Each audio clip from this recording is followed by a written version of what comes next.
I am here to review Drive Away Dolls, which is a new film written and directed by the duo of Ethan Coen and Tricia Cooke.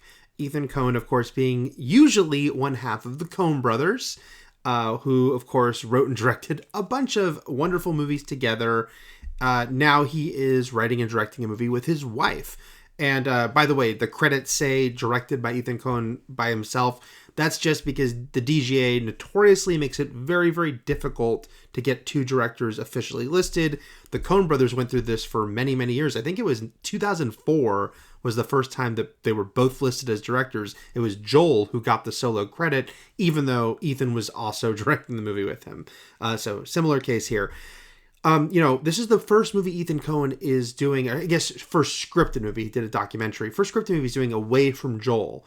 And it's interesting to note that when Joel did his sort of debut non-Coen brothers movie, it was a black and white adaptation of Macbeth that felt very different from a Coen brothers movie, or at least what we have in our mind as a Coen brothers type movie. Drive Away Dolls, on the other hand, feels very much like a movie the Coens might have made with some notable twists. It is very much in the feel of their sort of wackier comedies. Of course, they have made flat out dramas, but they've made movies that walk that line and go back and forth. Then they've made the movies that are, we're just having fun here type movies, like a Raising Arizona, say. This isn't as great as Raising Arizona, but it is a good movie. But it's operating in that space, I'd say. But with a sapphic twist. Tricia Cooke, Ethan Coen's wife, is a lesbian. They have an open marriage. It's a very modern marriage that they've talked about in interviews. And I know she said in interviews that she was just like, hey, let's just do a silly, fun comedy centered around two lesbian characters. And so this movie is, it's set in 1999, which doesn't really need to be story-wise, but I do think they have some fun with it as far as the Y2K of it all. There's a really funny band reference that just reminded me of my college days and a lot of my classmates when it was mentioned early on. And we meet our two main characters. Margaret Qualley plays Jamie, and then Geraldine Viswanathan, not saying her last name right. Damn it, I had it right before, but now I screwed up. Sorry, Geraldine. She plays Marianne, and they are two best friends, both lesbians who are very different. They're, sort of the mismatched duo. Not mismatched as far as they don't get along. They get along well, but they're so different as people. Jamie is much more a sort of fly by the seat of your pants, wild child. She sleeps around a lot. And Marianne is very buttoned up, reserved. She's kind of the bookworm. She hasn't dated anyone in years since a breakup.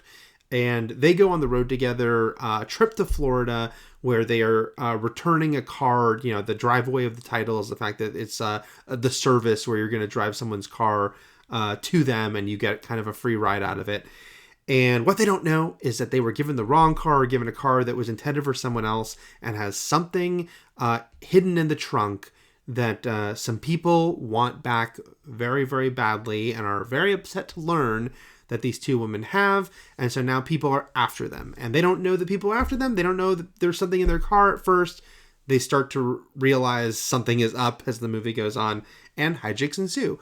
And I really enjoyed these hijinks. This is a movie that is certainly operating at a bigger-than-life level. You know that from the beginning. The opening is this sequence involving, by the end of the opening, a character is being killed, and their reaction to what's happening to them, and the killer and how the killer is acting and sort of almost superhuman feats of strength that they show, we understand that this is, an absurdist level to this movie. Again, Coens have done this sort of thing before. Mileage will always vary for people as far as if they can accept that or not. But if you go to a movie that is directed by one half of the Coen brothers, I think you are probably open to that sort of thing. And then from there, even with the main characters and the performances and the way they're directed, these are purposely broad archetypes. Margaret Qualley is speaking in this really fun sort of Texas drawl, but she's also kind of motor mouth. Can you be doing a drawl and motor mouth? Well, she does. Sort of mixes those together. And then Geraldine Viswanathan, she is playing a character who is very, speaks in sort of a very sort of curt, uptight way. And they're very heightened performances that I think are great. Like, I love sort of the level they're operating on. This is meant to be one of those sort of, whether you want to say like Bill and Ted or Wayne and Garth. It's not dudes. I'm used two examples of that, but just characters that you understand are supposed to be heightened. And I think that they're great doing that. And the supporting cast as well. Everyone understood what the assignment was and they showed up for it.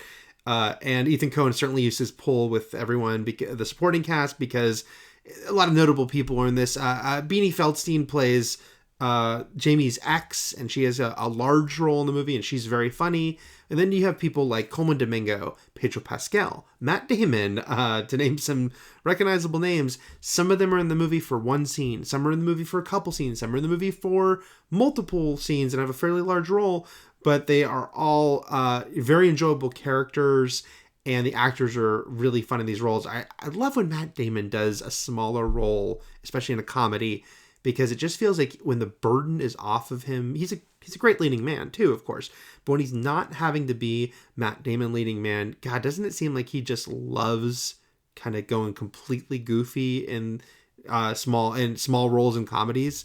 Like has a Euro trip lover for life. I'll say, yeah, put Matt Damon in funny cameos more and more because he's great. The thing that his character, the dilemma his character has, I wouldn't want to say it because I wouldn't want to give it away, but it is so outlandish and very funny. And also connects to the fact that this movie's pretty raunchy. Lots of sex scenes in this movie. For the people, the anti-sex scene contingent that we've been hearing about online lately, I guess they won't like that. And then maybe they won't like this movie because there's a lot of sex scenes, and they're not like porn movie graphic, but they're not holding back. They're risque. They're letting us know exactly what is happening when two women really like each other. And they're also very funny, and they're, they go to raunchy, funny places. It also, in a classic Coen sense, is the acts of extreme violence that are sort of sudden and shocking, but also funny because of the way they happen and when they happen. The movie is hit or miss. It's like I wasn't cracking up start to finish, but I had some huge laughs. And most of the time, I was just having a good time. Once in a while, there's some things that I didn't think hit the mark. A couple of, that was a little bit of an easy joke. The very, very, very last joke of the movie, I wish was a little stronger, just because, to end on a big, strong note, I wish it had been tweaked a little bit. But most of the time, I was having fun, having a really good time here. I think I've used the word fun a lot because it is. The movie's only 84 minutes too, which is crazy in this day and age with a live action studio, even animated movies these days.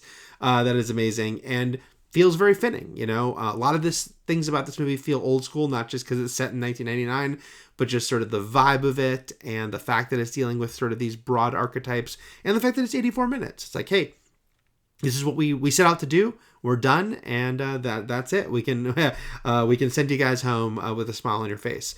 I know that the Coen brothers are talking about working together again, and that's awesome. I love the Coen brothers. So Joel and Ethan reuniting, great. But I also know that Tricia Cooke and Ethan Coen have talked about wanting to do more films together.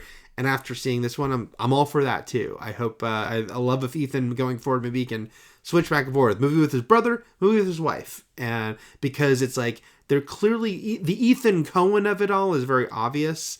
But this also brings its own vibe and sensibility to it.